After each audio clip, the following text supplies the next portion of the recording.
అడ్డు పెట్టుకునినే ఇక్కడ ఉంటుంది. ఇప్పుడు ఆయన ఆ మాట ఏది అయ్యా ఇది ఆర్కియాలజీ డిపార్ట్మెంట్ వాళ్ళు చూసుకోవాలి అని చెప్పారు. But you have the right, నీకు అధికారం ఉంది.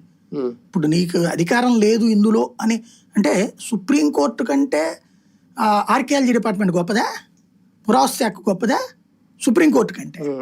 Supreme, you are supreme on president. నువ్వు ఇవాళ రాష్ట్రపతి ఏం చెయ్యాలో, సంతకం ఎన్ని రోజుల్లో పెట్టాలో నిర్దేశిస్తున్నాను. అదేమంటే నాకు అధికారం ఉందంటున్నావు, రాజ్యాంగం నాకు ఇచ్చింది అంటున్నావు.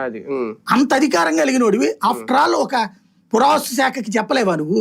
అది కూడా ఏంటి, వాళ్ళు ఏమి మామూలు బిల్డింగ్ ని పడగొట్టమంటలేదు, పురావస్తు శాఖ బిల్డింగ్ ను పడగొట్టమంటలేదు, పునరుద్ధరణ చేయండి అంటున్నారు.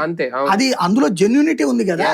లేదు నువ్వు లోకల్ హైకోర్టులో అడిగాయా, లేకపోతే లోకల్ కోర్టులో పిటిషన్ అయ్యాయా అని చెప్పు, నువ్వు గైడ్ చేయి. ఎందుకు, నీకు టైం తక్కువ ఉంది కాబట్టి సుప్రీంకోర్టుగా దీన్ని త్వరగా పరిష్కరించండి అని చెప్పు. అలా చెప్పడంలో తప్పు లేదు. లేదా ఇది మేము దీన్ని పరిగణించదలుచుకోలేదు అని చెప్పు.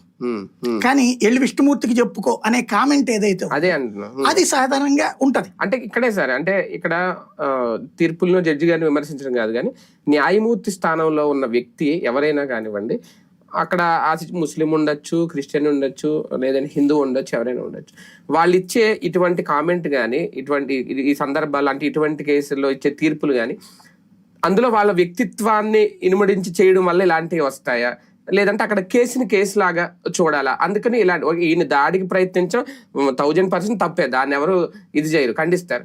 కానీ ఆ సిచ్యువేషన్ తీసుకురావడం అక్కడ వ్యక్తిని బట్టి వస్తుందా నేను అనేది. ఇక్కడ సమస్య ఎట్లా ఉంటుందంటే, బయట నుండి